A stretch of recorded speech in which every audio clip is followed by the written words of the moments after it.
দাঁড়ান আপনাদের অন্য ডাব দিতেছি। আরে না ভাই বন্ধু, আমাদের কাছে তো এত টাকা নাই, আমরা দুজন মিলে একটা খাই। আচ্ছা ঠিক আছে। এ ভাই আমাদেরকে একটা কাটি দেন। একটা কিনতে পারবেন? হ্যাঁ। আচ্ছা 10,000 টাকা বের করেন তাইলে দিতেছি। আব্বা ডাটা দিয়েন। এই নে বাবা। ঠিক আছে। এইটা দেন। এইটা আচ্ছা। বেড়া ফকিন্নি ভাবছস আমাদেরকে।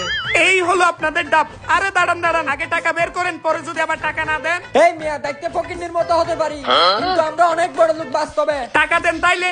এই নিন টাকা, এখানে পুরো 10,000 টাকা আছে। ঠিক আছে এইবার নেন রাশিয়ান ডাব খান। কা কা বেশি করে কা, আমার দান্দা তো হয়ে গেছে।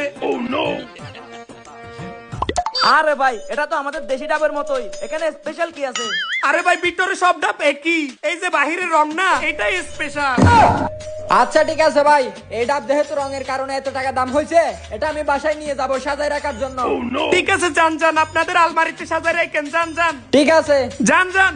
এই আসেন আসেন, রাশিয়ান ডাব আছে, আসেন আসেন। রাশিয়ান ডাব কেলে এদিকে আসেন, আসেন আসেন ভাই আসেন, রাশিয়ান ডাব আছে এই দোকানে। এই কে?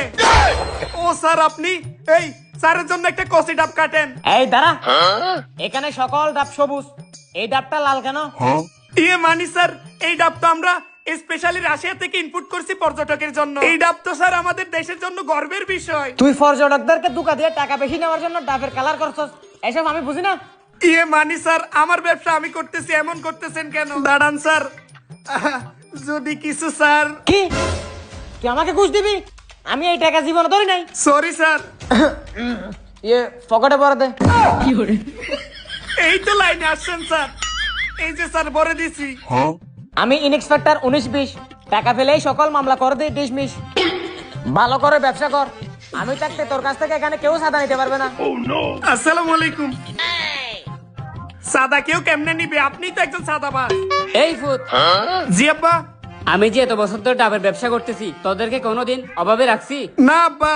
শুন, হালাল ব্যবসা করলে আল্লাহ তাআলা এই ব্যবসাতে বরকত দেয়, আর হারাম ব্যবসা করলে একটা না একটা ঝামেলা আসতেই থাকবে। আমি বলি কি, প্রয়োজনে ইনকাম কম হোক, হালাল ভাবে ব্যবসা করি, আমরা শান্তিতে থাকতে পারবো। ঠিক আছে আব্বা, হালাল ভাবেই ব্যবসা করবো এখন থেকে।